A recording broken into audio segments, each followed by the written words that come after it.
दुबईतल्या सर्व आंतरराष्ट्रीय विमानांच्या सेवा रद्द. दुबई हवाई वाहतूक प्राधिकरणाचा निर्णय प्रवाशांच्या सुरक्षेसाठी खबरदारी म्हणून पावलं.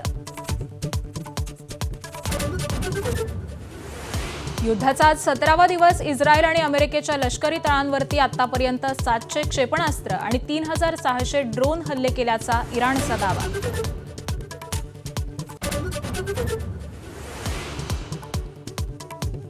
एलपीजी गॅस घेऊन निघालेली दोन्ही जहाजं भारताच्या दिशेने. शिवालिक जहाज गुजरातला आज पोहोचणार.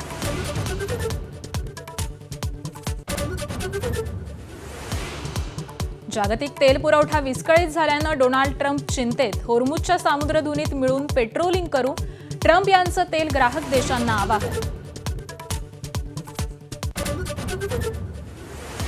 10वी-12वीच्या परीक्षेत कॉपी प्रकरणी 103 शिक्षक निलंबित. राज्य शिक्षण मंडळाकडून राज्यातल्या कारवाईची माहिती. परीक्षा केंद्रांवरील सीसीटीव्हीमुळे समोर आले अनेक गैरप्रकार.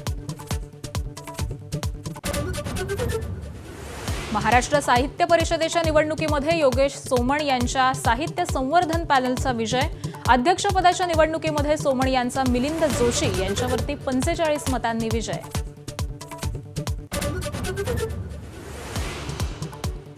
विधानसभेत आज धर्मस्वातंत्र्य विधेयकावरती चर्चा होणार. विधेयक संयुक्त समितीकडे पाठवण्याची विरोधक करणार मागणी.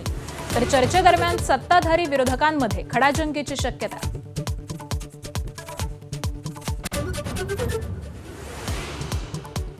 विदर्भ साहित्य संघाच्या निवडणुकीमध्ये सामाजिक कार्यकर्ते गिरीश गांधी अध्यक्षपदाच्या निवडणुकीत विजयी. प्रदीप दाते यांच्यावरती 1474 मतांनी विजय. गरज असेल तिथे बदल करू, अशी गिरीश गांधींची प्रतिक्रिया.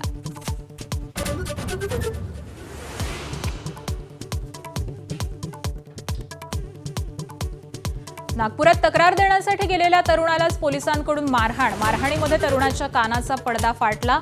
दोषी पोलिसांवरती कारवाई करण्याची कपिल रेवतकरची मागणी.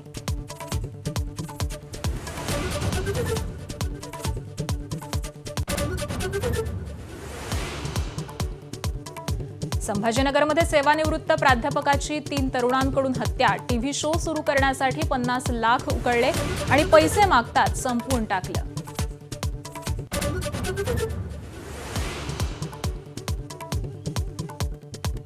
चंद्रपूर महापालिकेच्या स्थायी समितीची आज निवडणूक. सत्ताधारी आणि विरोधकांकडे 8 सदस्य संख्या. स्थायी समितीची निवडणूक ईश्वर चिठ्ठीनं होण्याची शक्यता.